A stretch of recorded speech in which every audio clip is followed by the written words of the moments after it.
നമസ്കാരം. സൂപ്പർ നോട്ട്സിന്റെ മറ്റൊരു സെഷനിലേക്ക് സ്വാഗതം. RRB ഗ്രൂപ്പ് ഡിയുടെ നോട്ടിഫിക്കേഷൻ വന്നു.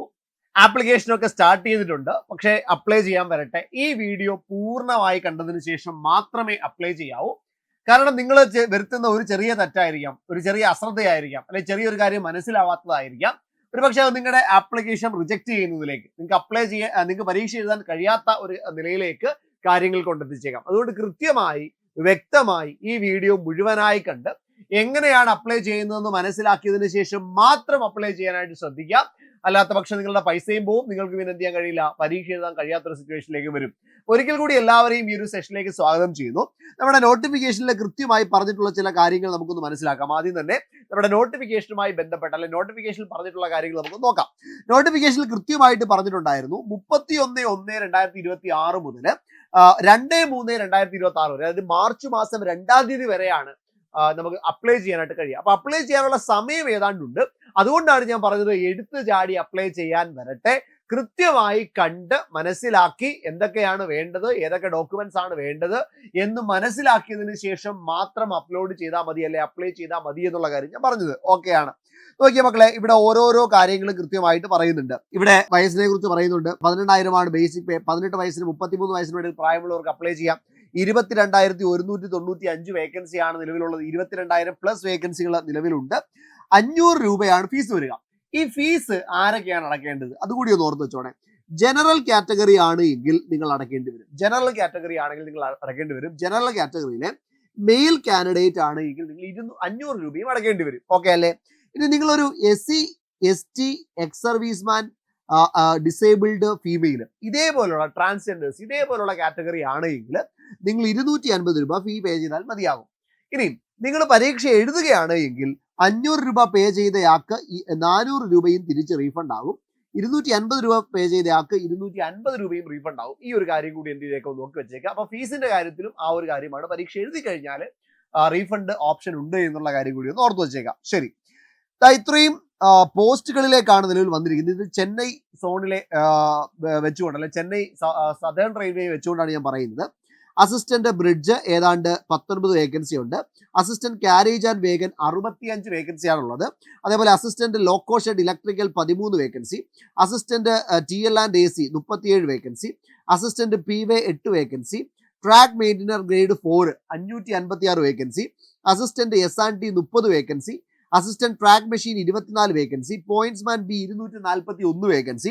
Assistant TRD 43 vacancy. ഈ രീതിയിലാണ് ചെന്നൈ സോണിലെ വേക്കൻസികൾ അലോക്കേറ്റ് ചെയ്തിരിക്കുന്നത്. ഇത്രയും വേക്കൻസികളാണ് ചെന്നൈ സോണിൽ കൃത്യമായിട്ട് അലോക്കേറ്റ് ചെയ്ത് വന്നിരിക്കുന്നത്. അപ്പൊ നമ്മൾ ചെന്നൈ സോൺ വെച്ചുകൊണ്ടാണ് സംസാരിക്കുക. ചെന്നൈ സോണിൽ അപ്ലൈ ചെയ്യുന്ന രീതിയിൽ, RRBയിൽ അപ്ലൈ ചെയ്യുന്ന രീതിയിലായിരിക്കും ഞാൻ പറഞ്ഞു തരിക. ഓരോ RRBയിലേക്കും നിങ്ങളിപ്പം കട്ട് ഓഫ് ഒക്കെ നോക്കിയിട്ട് ചിലപ്പോൾ മാറ്റിയൊക്കെ കൊടുക്കണമെന്നുണ്ട് എങ്കിൽ ആ രീതിയിൽ നിങ്ങൾക്ക് മാറ്റി കൊടുക്കാം. വേക്കൻസി ഒക്കെ നോക്കി മാറ്റി കൊടുക്കാം. പ്രിഫറൻസ് ഒക്കെ വെക്കേണ്ട കാര്യമൊക്കെ വീഡിയോ ആയിട്ട് പുറകെ വരുന്നുണ്ട് കേട്ടോ. ശരി, നോക്കിയോ മക്കളെ, എങ്ങനെയാണ് അപ്ലൈ ചെയ്യേണ്ടത്? അപ്ലൈ ചെയ്യുന്നതിന് വേണ്ടിയിട്ട് നമ്മൾ നോർമലി RRB എന്ന് ടൈപ്പ് ചെയ്ത് കൊടുക്കുമ്പോൾ പല RRBകളുടെ വെബ്സൈറ്റുകളാണ് കാണുക. ഒഫീഷ്യലി അപ്ലൈ ചെയ്യേണ്ട വെബ്സൈറ്റ് മറ്റൊന്നാണ്. അതിന്റെ ലിങ്ക് ഈ വീഡിയോയുടെ താഴെ കൊടുത്തിരിക്കാം കേട്ടോ. ഈ വീഡിയോയുടെ താഴെ ഡിസ്ക്രിപ്ഷനിലോ അല്ലെങ്കിൽ ഫസ്റ്റ് കമന്റിലോ ഏത് സൈറ്റിലാണ് അപ്ലൈ ചെയ്യേണ്ടതെന്ന് കൊടുത്തിരിക്കാം. ആ ആപ്ലിക്കേഷൻ ലിങ്ക് കൂടി കൊടുത്തിരിക്കാം. ആ ലിങ്കിൽ ക്ലിക്ക് ചെയ്യുന്ന സമയത്ത് നിങ്ങൾ ഇതേപോലെ ഒരു ഇന്റർഫേസിലേക്കായിരിക്കും പോവുക. ഈ ഇന്റർഫേസിലെ മുകളിൽ ലോഗിൻ എന്നൊരു ഓപ്ഷൻ ഉണ്ടാവും. ക്രിയേറ്റ് ആൻ അക്കൗണ്ട് എന്ന് പറയുന്ന ഒരു ഓപ്ഷൻ ഉണ്ടാവും. സ്ക്രൈബ് രജിസ്ട്രേഷൻ എന്ന് പറയുന്ന ഒരു ഓപ്ഷൻ ഉണ്ടാകും. ഇവിടെ നിങ്ങൾക്ക് ഏതിലാണോ വേണ്ടത് അവിടെ ക്ലിക്ക് ചെയ്യാം. ഇവിടെ താഴെ നിങ്ങൾ കണ്ടാൽ മനസ്സിലാവും. നോക്കിയാൽ recruitment of various post in level 1 of 7th CPC pay matrix. Application date close ചെയ്യുന്ന 2/3 ആണ്. ഓക്കെ, മാർച്ച് മാസം 2-ാം തീയതിയാണ്. ക്ലിയർ ആണ്. നമ്മളിവിടെ ക്രിയേറ്റ് ആൻ അക്കൗണ്ട് കൊടുത്താൽ, നിങ്ങൾ ഇതുവരെയും RRBയിൽ രജിസ്റ്റർ ചെയ്തിട്ടില്ലാത്തൊരു വ്യക്തിയാണെങ്കിൽ, നിങ്ങൾ ഇതുവരെയും RRBയിൽ രജിസ്റ്റർ ചെയ്തിട്ടില്ല എങ്കിൽ നിങ്ങൾ കൊടുക്കേണ്ടത് ക്രിയേറ്റ് ആൻ അക്കൗണ്ട് ആണ്. അവിടെ ക്രിയേറ്റ് കൊടുത്തതിന് ശേഷം നിങ്ങളുടെ ആധാറും നിങ്ങളുടെ ഫോൺ നമ്പറും നിങ്ങളുടെ ബേസിക് ഡീറ്റെയിൽസും ഒക്കെ കൊടുത്ത് നിങ്ങൾക്ക് രജിസ്റ്റർ ചെയ്യാൻ പറ്റും. എങ്ങനെയാണ് RRBയിൽ രജിസ്റ്റർ ചെയ്യേണ്ടത് എന്നുള്ളതിന്റെ ഒരു വീഡിയോ ആദർ സാർ ഓൾറെഡി ഈ ചാനലിൽ പോസ്റ്റ് ചെയ്തിട്ടുണ്ട്. ആ വീഡിയോ ഒന്ന് കണ്ടാൽ ആ കാര്യം മനസ്സിലാകും. നമ്മൾ ഇവിടെ രജിസ്റ്റർ ചെയ്തതിന് ശേഷം, ഓക്കെ, അക്കൗണ്ട് ക്രിയേറ്റ് ചെയ്തതിന് ശേഷമുള്ള പ്രൊസീജിയറാണ് ഞാൻ പറയുന്നത്. അപ്പൊ ഇവിടെ ലോഗിൻ എന്ന് കൊടുക്കാം. ലോഗിൻ എന്ന് പറയുന്ന ഭാഗത്ത് ക്ലിക്ക് ചെയ്യുമ്പോൾ, രജിസ്റ്റർ ചെയ്തതിന് ശേഷം അല്ലെങ്കിൽ അക്കൗണ്ട് ക്രിയേറ്റ് ചെയ്തതിന് ശേഷം ലോഗിൻ എന്ന് പറയുന്ന ഭാഗത്ത് ക്ലിക്ക് ചെയ്യാം. ലോഗിൻ എന്ന് പറയുന്ന ഭാഗത്ത് ക്ലിക്ക് ചെയ്യുമ്പോൾ 2 രീതിയിലാണ് നിങ്ങൾക്ക് ലോഗിൻ ചെയ്യാനായിട്ട് പറ്റുക. ഒന്നെങ്കിൽ ലോഗിൻ വിത്ത് ആധാർ, നിങ്ങൾ കൊടുത്തിട്ടുള്ള ആധാറിന്റെ നമ്പർ അല്ലെങ്കിൽ ആധാർ ഏത് ഫോൺ നമ്പറിലാണോ രജിസ്റ്റർ ചെയ്തിട്ടുള്ളത് ആ ഫോൺ നമ്പർ വെച്ച് നിങ്ങൾക്ക് ചെയ്യാം. ഇല്ലെങ്കിൽ ലോഗിൻ ക്രെഡൻഷ്യൽസ് അതിന്റെ പാസ്വേഡും യൂസർ ഐ ഡിയും വെച്ചിട്ട് ചെയ്യാം. ഇപ്പൊ നിങ്ങൾ പാസ്വേഡും യൂസർ ഐ ഡിയും മറന്നുപോയി, ഒരു പ്രശ്നമില്ല, നിങ്ങൾ ലോഗിൻ വിത്ത് ആധാർ കൊടുത്താൽ മതി. ലോഗിൻ വിത്ത് ആധാർ കൊടുക്കുന്ന സമയത്ത് അത് ഇതേപോലെ ഇന്റർഫേസിലേക്കാണ് പോവുക. ഇവിടെ നിങ്ങൾ കൊടുക്കേണ്ടത് നിങ്ങൾ ഏത് ഫോൺ നമ്പറാണോ ആധാർ രജിസ്റ്റർ ചെയ്യാൻ വേണ്ടി വെച്ചിരിക്കുന്നത്, ആധാർ രജിസ്റ്റർ ചെയ്യാൻ വേണ്ടി കൊടുത്തിരിക്കുന്ന ഫോൺ നമ്പർ ഏതാണോ ആ ഫോൺ നമ്പർ ഇവിടെ എൻ്റർ ചെയ്യുക. അതിനുശേഷം ഇവിടെ ഒരു ടിക്ക് മാർക്ക് കൊടുക്കാനായിട്ടുണ്ട്, ആ ഓതറൈസേഷൻ ടിക്ക് മാർക്ക് കൊടുക്കുക. അതിനുശേഷം ജനറേറ്റ് ആധാർ OTP എന്ന് പറയുന്ന ഭാഗത്തൊന്ന് ക്ലിക്ക് ചെയ്യാം. അപ്പോൾ ഒരു 6 അക്കമുള്ള ഡിജിറ്റ് ഈ ഫോൺ നമ്പറിലേക്ക്, ഈ ഫോൺ നമ്പർ ഏത് മൊബൈലിലാണോ ഉള്ളത് ആ മൊബൈലിലേക്ക് ഒരു OTP ആയിട്ട് വരും. ആ OTP ഇവിടെ കൃത്യമായിട്ട് 6 അക്കവും 6 ഡിജിറ്റും എൻ്റർ ചെയ്ത് കൊടുക്കാം. അതിനുശേഷം നിങ്ങൾ റോബോട്ട് അല്ല എന്നുള്ള ഭാഗത്ത് ക്ലിക്ക് ചെയ്യുക, ലോഗിൻ എന്ന് പറയുന്ന ഭാഗത്ത് ക്ലിക്ക് ചെയ്യുക. അങ്ങനെ നിങ്ങൾ ലോഗിൻ ആകുന്നതായിരിക്കും. ഇത്രയും സിമ്പിൾ പ്രൊസീജിയർ ആണ്, വളരെ വേഗത്തിൽ നിങ്ങൾക്ക് ലോഗിൻ ചെയ്യാനായിട്ട് കഴിയും. ലോഗിൻ ചെയ്തതിനു ശേഷം നിങ്ങൾ പോകുന്നത് ഇതേപോലെ ഇന്റർഫേസിലേക്കായിരിക്കും. ഇവിടെ താഴെ നിങ്ങൾക്ക് കാണാൻ പറ്റും ഓൺലൈൻ ആപ്ലിക്കേഷൻ എന്ന് കാണാൻ പറ്റും. ഈ ഓൺലൈൻ ആപ്ലിക്കേഷൻ എന്ന് പറയുന്ന ഭാഗത്ത് ക്ലിക്ക് ചെയ്യാം. ക്ലിക്ക് ചെയ്യുന്ന സമയത്ത് നിങ്ങൾ ഏത് RRBയിലേക്കാണ് അപ്ലൈ ചെയ്യുന്നത് എന്നുള്ളത് ചൂസ് ചെയ്യാനായിട്ട് ഓപ്ഷൻ ഉണ്ട്. അവിടെ നിങ്ങൾക്ക് ഏത് RRB ആണെന്ന് ചൂസ് ചെയ്യാം. ഇവിടെ കൃത്യമായിട്ട് കൊടുത്തിട്ടുണ്ട് 31/1 സ്റ്റാർട്ട് ചെയ്ത് 2/3 അവസാനിക്കുന്നത് എന്നുള്ള കാര്യമൊക്കെ കൊടുത്തിട്ടുണ്ട്. ഇവിടെ നിങ്ങൾക്ക് RRB ചൂസ് ചെയ്യാം. നിങ്ങൾ ഏത് RRBയിലേക്കാണ് കൊടുക്കുന്നത് ആ RRB അവിടെ സെലക്ട് ചെയ്ത് കൊടുക്കുക. ചെന്നൈയാണ് ഞാനിവിടെ ഓപ്റ്റ് ചെയ്തിരിക്കുന്നത്. നിങ്ങൾ ഏത് RRBയിലേക്കാണോ ഓപ്റ്റ് ചെയ്യാനായിട്ട് ഉദ്ദേശിക്കുന്നത് ആ RRB നിങ്ങൾ എന്ത് ചെയ്യുക, ചൂസ് ചെയ്യുക. ചൂസ് ചെയ്തതിനു ശേഷം ഇവിടെയും ഓരോ ടിക്ക് മാർക്ക് കൊടുക്കണം. അതിലൊന്ന്, നിങ്ങൾ RRBയുടെ എക്സാമിൽ നിന്ന് ഇതുവരെയും ഡീബാർ ചെയ്തിട്ടില്ല, നിങ്ങളെ പുറത്താക്കിയിട്ടില്ല എന്നുള്ള കാര്യം അവിടെ എൻഷുർ ചെയ്യുക. 2, നിങ്ങൾ ഈ എക്സാമിനേഷന് അപ്ലൈ ചെയ്യുന്നതിന് മുമ്പ് നോട്ടിഫിക്കേഷനുമായി ബന്ധപ്പെട്ട കാര്യങ്ങൾ കൃത്യമായി വായിച്ച് മനസ്സിലാക്കിയിട്ടുണ്ടെന്നുള്ള ഒരു കൺഫർമേഷൻ കൊടുക്കാം. അതിനുശേഷം നെക്സ്റ്റ് എന്ന് പറയുന്ന ഓപ്ഷൻ ക്ലിക്ക് ചെയ്യാം. ഇവിടെ ഒരു കാര്യം നിങ്ങൾ മനസ്സിലാക്കേണ്ടത്, നിങ്ങൾ എല്ലാ പോസ്റ്റുകളും ഇപ്പൊ 11 പോസ്റ്റുകളാണ് വിളിച്ചിട്ടുള്ളത് എങ്കിൽ ഈ 11 പോസ്റ്റുകളും ഒരൊറ്റ RRBയിലേക്ക് മാത്രമേ അപ്ലൈ ചെയ്യാൻ കഴിയുള്ളൂ. അതായത് കുറച്ച് ചെന്നൈയിലേക്ക് അപ്ലൈ ചെയ്യാം, കുറച്ച് മുംബൈയിലേക്ക് അപ്ലൈ ചെയ്യാം, കുറച്ച് സെക്കന്ദരാബാദിലേക്ക് അപ്ലൈ ചെയ്യാം, അങ്ങനെ ഒരു ഓപ്ഷൻ ഇല്ല. 11 എണ്ണവും നിങ്ങൾ അപ്ലൈ ചെയ്യേണ്ടത് ഒരേ RRBയിലേക്ക് തന്നെ ആയിരിക്കണം. അതായത് ചെന്നൈ നിങ്ങൾ ചൂസ് ചെയ്താൽ എല്ലാ പോസ്റ്റുകളും ചെന്നൈയിലേക്ക് മാത്രമേ നിങ്ങൾക്ക് അപ്ലൈ ചെയ്യാനായിട്ട് കഴിയുള്ളൂ. ഒന്നത്. 2, നിങ്ങൾ ഏത് RRB ആണോ ചൂസ് ചെയ്യുന്നത് ആ RRBക്ക് കീഴിലായിരിക്കും നിങ്ങൾ ജോലി ചെയ്യേണ്ടി വരിക. നിങ്ങൾ ചെന്നൈ ചൂസ് ചെയ്താൽ ചെന്നൈക്ക് കീഴിലാണ് ജോലി ചെയ്യേണ്ടി വരിക. ചെന്നൈയുടെ കീഴിൽ ഇപ്പൊ ട്രിവാൻഡ്രം ഉൾപ്പെടെ, ട്രിവാൻഡ്രത്തിന് സെപ്പറേറ്റ് ഒരു RRB ഇല്ല, പകരം ചെന്നൈയുടെ കീഴിലാണ് ട്രിവാൻഡ്രവും വരിക. അപ്പൊ ചെന്നൈയുടെ കീഴിൽ ട്രിവാൻഡ്രത്തിലും കേരളത്തിലും നിങ്ങൾക്ക് ജോലി കിട്ടാവുന്നതാണ്. ഓക്കെ, ചെന്നൈയുടെ കീഴിൽ മാത്രമേ കിട്ടുള്ളൂ എന്നേ ഉള്ളൂ. ഇനി മുംബൈ ആണ് ചൂസ് ചെയ്തെങ്കിൽ നിങ്ങൾ ജോലി ചെയ്യേണ്ടി വരിക മുംബൈയിലാണ്. പിന്നെ അവിടുന്ന് ഇങ്ങോട്ട് മാറാനൊക്കെ ഒരുപാട് വർഷങ്ങളുടെ കാലതാമസം ഉണ്ടാകും, ആ കാര്യം മനസ്സിലാക്കുക. 2, മൂന്നാമത്തെ കാര്യം, നിങ്ങൾ അപ്ലൈ ചെയ്യുന്നത് ഏത് RRB ആണോ ആ RRBയിലെ കീഴിൽ വരുന്ന ഒരു സെന്ററിലായിരിക്കും നിങ്ങൾക്ക് പരീക്ഷ എഴുതേണ്ടി വരിക. ഇപ്പൊ നിങ്ങൾ കൊൽക്കത്ത ചൂസ് ചെയ്താൽ ചിലപ്പോൾ കൊൽക്കത്ത RRBക്ക് കീഴിൽ വരുന്ന ഒരു സ്ഥലത്ത് പരീക്ഷ എഴുതേണ്ടതായിട്ട് വരും. ആ ഒരു കാര്യം കൂടി നിങ്ങൾ നല്ല ധാരണ ഉണ്ടായിരിക്കണം. മൂന്നാമത്തേത്. ഇനി 4മത്തെ കാര്യം, നിങ്ങളൊരു RRB ചൂസ് ചെയ്താൽ പിന്നീട് ഒരിക്കലും ആ RRB മാറ്റാൻ കഴിയില്ല. അതായത് ഈ ഒരു എക്സാമുമായി ബന്ധപ്പെട്ട് ഗ്രൂപ്പ് ഡിയുടെ ഈ ആപ്ലിക്കേഷൻ കംപ്ലീറ്റ് ചെയ്യുന്നതോടുകൂടി ആ RRBയിൽ നിന്ന് വേറൊരു RRBയിലേക്ക് നമുക്ക് മാറ്റാൻ കഴിയില്ല. കറക്ഷൻ വിൻഡോ വഴിയും മാറ്റാൻ കഴിയില്ല, അത് ഫിക്സ്ഡ് ആയിരിക്കും എന്നുള്ള കാര്യം കൂടെ ഓർത്ത് വെച്ചേക്കാം. അപ്പൊ നിങ്ങൾ ചൂസ് ചെയ്യുമ്പോൾ വളരെ ഡെഡിക്കേറ്റഡ് ആയിട്ട് ആലോചിച്ച് കാര്യങ്ങൾ മനസ്സിലാക്കി മാത്രമേ RRB ചൂസ് ചെയ്യാവൂ എന്നുള്ള കാര്യം ഒന്ന് ഓർമ്മിപ്പിച്ചതാണ്. നെക്സ്റ്റ് കൊടുക്കുക. നെക്സ്റ്റ് കൊടുത്തതിന് ശേഷം ഇവിടെ ചെന്നൈ ഞാൻ ചൂസ് ചെയ്തു, കാര്യങ്ങളെല്ലാം കൊടുത്തു, നെക്സ്റ്റ് ഓപ്ഷൻ കൊടുത്തു. കൊടുക്കുമ്പോൾ ഇതേപോലെ ഒരു ഇൻഡിക്കേഷൻ വരും. This data is fetched from your previous served data, check all the details to proceed further.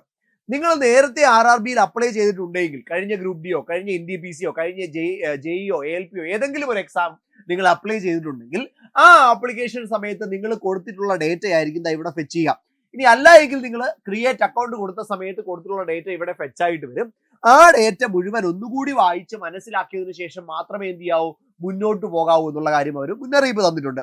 അതിനുശേഷം ഇവിടെ കൺട്രി, അതേപോലെ ഡേറ്റ് ഓഫ് ബർത്ത്, ഏജ്, അതേപോലെ മെട്രിക്കുലേഷന്റെ കാര്യങ്ങൾ, അത് വെച്ച് ഫുൾ നെയിം, മെട്രിക്കുലേഷനുമായി ബന്ധപ്പെട്ട fathers name, mothers name, gender, email address, mobile number, marital status, religion, mother tongue, അതേപോലെ തന്നെ എക്സാമിനേഷൻ ഏത് ലാംഗ്വേജിലാണ് നിങ്ങൾ എഴുതുന്നത്.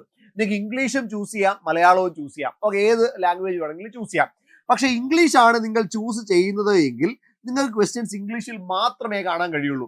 പക്ഷെ നിങ്ങൾ മലയാളമാണ് ചൂസ് ചെയ്യുന്നത് എങ്കിൽ നിങ്ങൾക്ക് ആദ്യം കാണുക മലയാളമായിരിക്കും, പിന്നീട് നിങ്ങൾക്ക് ഇംഗ്ലീഷ് കൂടി ചൂസ് ചെയ്ത് നോക്കാൻ, ഇംഗ്ലീഷ് കൂടി ഒന്ന് കാണാൻ വേണ്ടിയിട്ടുള്ള ഓപ്ഷൻ മുകളിലുണ്ട്. അപ്പൊ അതിൽ ക്ലിക്ക് ചെയ്താൽ നിങ്ങൾക്ക് ഇംഗ്ലീഷും കാണാം. അപ്പൊ മലയാളം നിങ്ങൾക്ക് അങ്ങനെ എടുക്കാം. പക്ഷെ ആദ്യം വരുന്ന മലയാളത്തിലായിരിക്കും, പിന്നെ അങ്ങോട്ടും ഇങ്ങോട്ടും മാറുന്ന ഒരു സമയനഷ്ടം ഉണ്ടാകും. അപ്പൊ ഇംഗ്ലീഷിൽ കോൺഫിഡന്റ് ആണെങ്കിൽ നിങ്ങൾ ഇംഗ്ലീഷ് തന്നെ ചൂസ് ചെയ്യുക, അല്ലാത്ത പക്ഷം മാത്രം മലയാളം ചൂസ് ചെയ്താൽ മതിയാവും. ദെൻ നിങ്ങളുടെ SSLC ബുക്കിലുള്ള 2 ഐഡന്റിഫിക്കേഷൻ മാർക്ക് ഉണ്ട്, ആ മാർക്ക് കൊടുക്കുക. നിങ്ങളുടെ കമ്മ്യൂണിറ്റി അൺറിസർവ്ഡ് ആണോ, SC ആണോ, ST ആണോ, OBC ആണോ എന്ന് കൊടുക്കാം.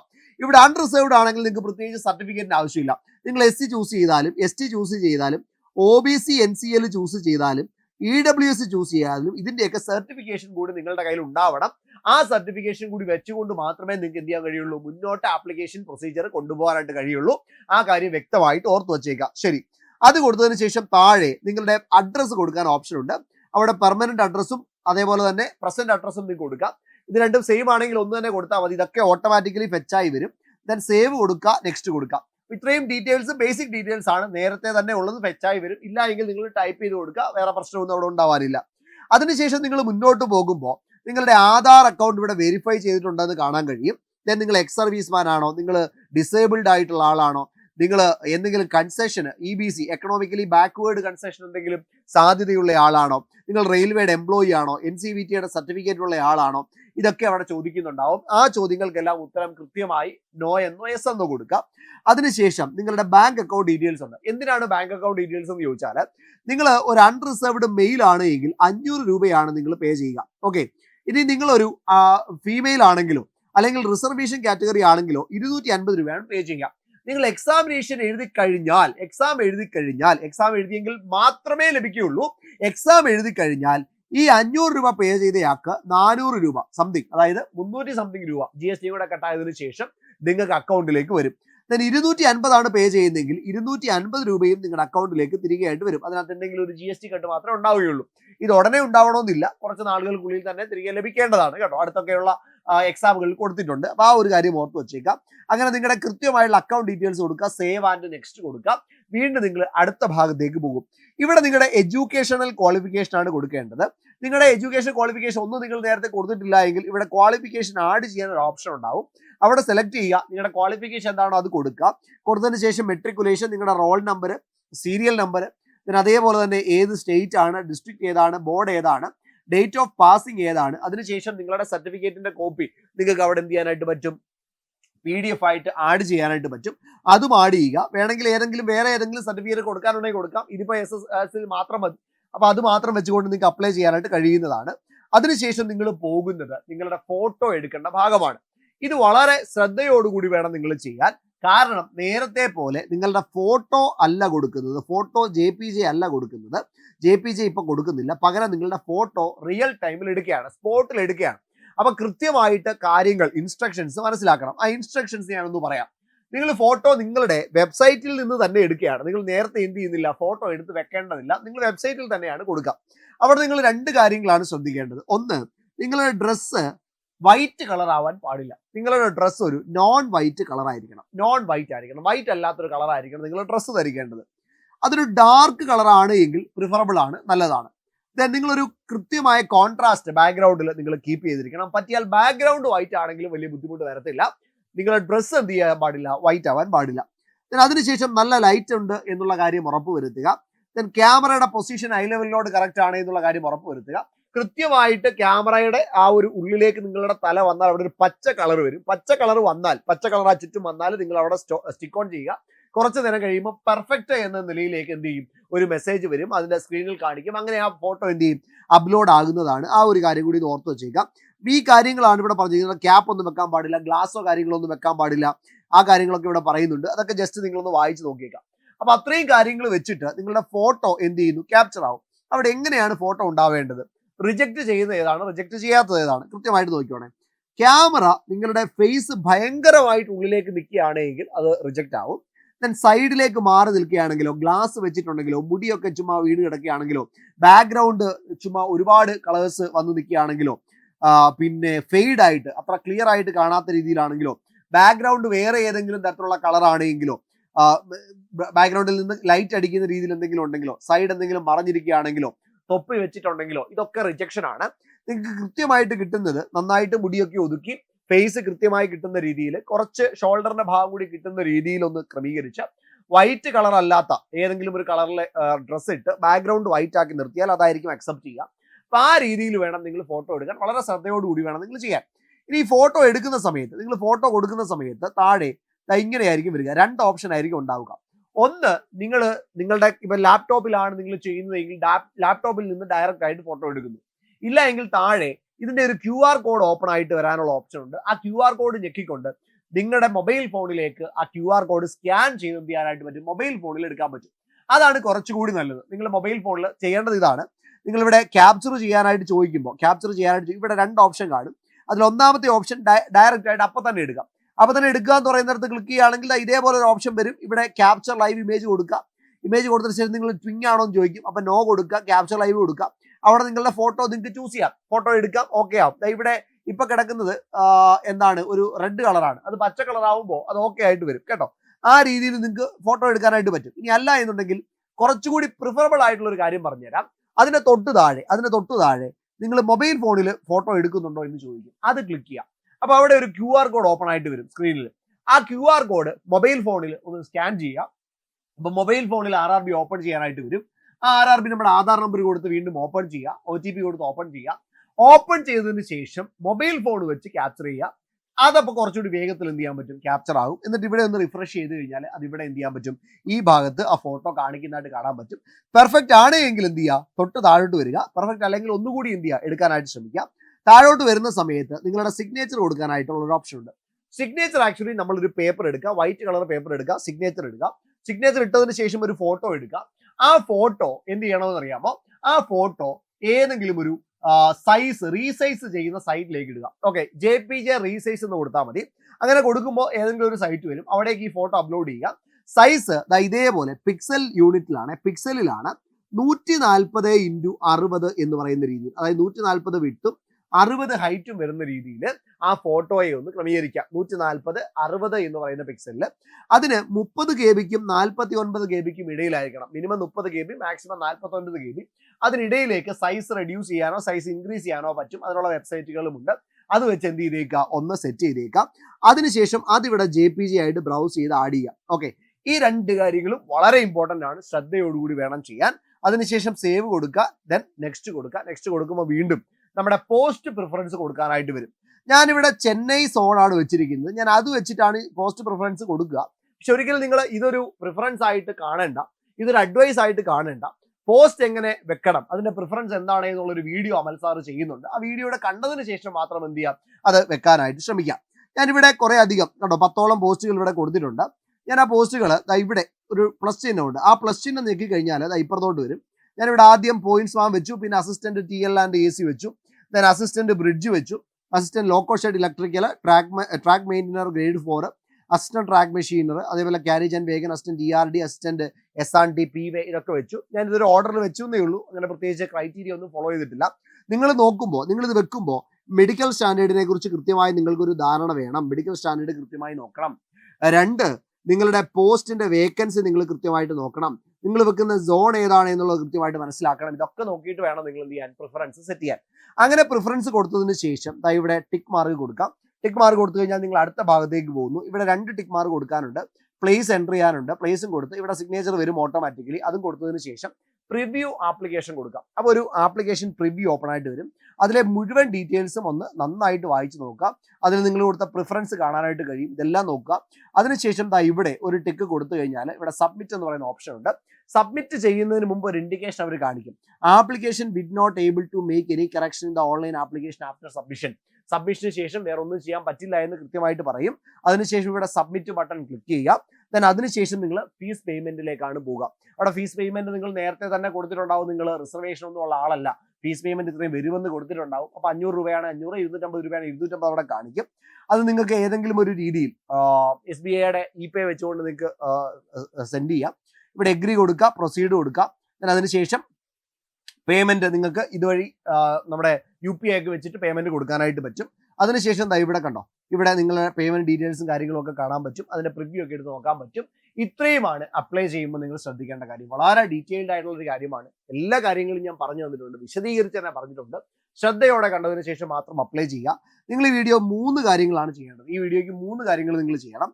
ഒന്നാമത്തെ കാര്യം, മക്കളെ ആദ്യം ഈ വീഡിയോ കൃത്യമായിട്ട് കാണണം, നന്നായിട്ട് കാണുക, കൃത്യമായിട്ട് വായിച്ച് ചെയ്യുക. നിങ്ങളുടെ സംശയങ്ങൾ ഉണ്ടെങ്കിൽ താഴെ കമന്റ് ചെയ്യുക. 2, ഇത് നിങ്ങളുടെ സുഹൃത്തുക്കൾക്ക് ഷെയർ ചെയ്ത് കൊടുക്കുക, ഫ്രണ്ട്സിന് ഒന്ന് ഷെയർ ചെയ്ത് കൊടുക്കുക. കാരണം വേറൊന്നുമല്ല മക്കളെ, ഇത് അറിയാതെ ആരെങ്കിലും അപ്ലൈ ചെയ്ത് അവരുടെ അവസരം നഷ്ടമാവരുത്. അതുകൊണ്ട് കൃത്യമായിട്ട് ഇത് ഷെയർ ചെയ്ത് കൊടുക്കാം. മൂന്നാമത്തെ കാര്യം, നിങ്ങൾ അപ്ലൈ ചെയ്യുന്ന സമയത്ത് ഇത് വീണ്ടും ഒന്നുകൂടി ഒന്ന് കാണാനായിട്ട് ശ്രമിച്ചാൽ നന്നായിരിക്കും. അപ്പൊ അത്രയും കാര്യങ്ങൾ നിങ്ങളൊന്ന് ശ്രദ്ധിച്ചേക്കുക. ഈ ഒരു കാര്യങ്ങൾ ശ്രദ്ധിച്ച് മാത്രം അപ്ലൈ ചെയ്യുക. നമ്മുടെ RRB ഗ്രൂപ്പ് ഡിയുടെ ലോങ് ടൈം അശ്വ ബാച്ച് നമ്മൾ സ്റ്റാർട്ട് ചെയ്തിട്ടുണ്ട്. ഈ ബാച്ചിലേക്കുള്ള അഡ്മിഷൻ നിങ്ങൾക്ക് ഇപ്പോൾ എടുക്കാവുന്നതാണ്. കൃത്യമായിട്ടുള്ള ക്ലാസ്സുകളും അതേപോലെ സ്റ്റഡി മെറ്റീരിയൽസും കൃത്യമായിട്ടുള്ള PDF നോട്ടുകളും ക്വസ്റ്റ്യൻസും ഒക്കെ ആയിട്ട് ഇഷ്ടംപോലെ എക്സാംസും മെന്റർഷിപ്പും ഒക്കെ ആയിട്ടുള്ള ഒരു ബാച്ചാണ്. ഈ ഒരു ബാച്ചിലേക്ക് വന്നാൽ നിങ്ങൾക്ക് ചിട്ടയോടുകൂടി അടിപൊളിയായിട്ട് പഠിച്ചു പോകാനായിട്ട് പറ്റും. അവസരം കൃത്യമായിട്ട് പ്രയോജനപ്പെടുത്തുക, പരമാവധി പഠിക്കാനായിട്ട് ശ്രമിക്കുക, പരമാവധി സമയം പ്രിപ്പറേഷന് വേണ്ടി മാറ്റിവെക്കാനായിട്ട് ശ്രമിക്കുക. എന്തെങ്കിലും ഒരു ആവശ്യം, അതായത് പഠനവുമായിട്ട് ബന്ധപ്പെട്ടുണ്ടെങ്കിൽ ഞങ്ങളെ കോൺടാക്ട് ചെയ്യാവുന്നതാണ്. അതിനുവേണ്ടി 8281223366 ഈ നമ്പറിലേക്ക് വിളിച്ചാൽ മതി. അഡ്മിഷനുമായിട്ട് ബന്ധപ്പെട്ടാണെങ്കിലും അല്ലെങ്കിലും. ഞാൻ അതേപോലെ തന്നെ നിങ്ങൾക്ക് ആപ്പ് ഡൗൺലോഡ് ചെയ്യാനായിട്ട് താഴെ ഡിസ്ക്രിപ്ഷനിൽ ലിങ്ക് ഉണ്ടാവും. ആ ലിങ്ക് വെച്ച് ആപ്പ് ഡൗൺലോഡ് ചെയ്തോടാം. അടിപൊളിയായിട്ട് ക്ലാസ് ഒക്കെ കണ്ട് മനസ്സിലാക്കി ബാച്ചിലേക്ക് ജോയിൻ ചെയ്തോ. നമുക്ക് ക്ലാസ്സിൽ കാണാം.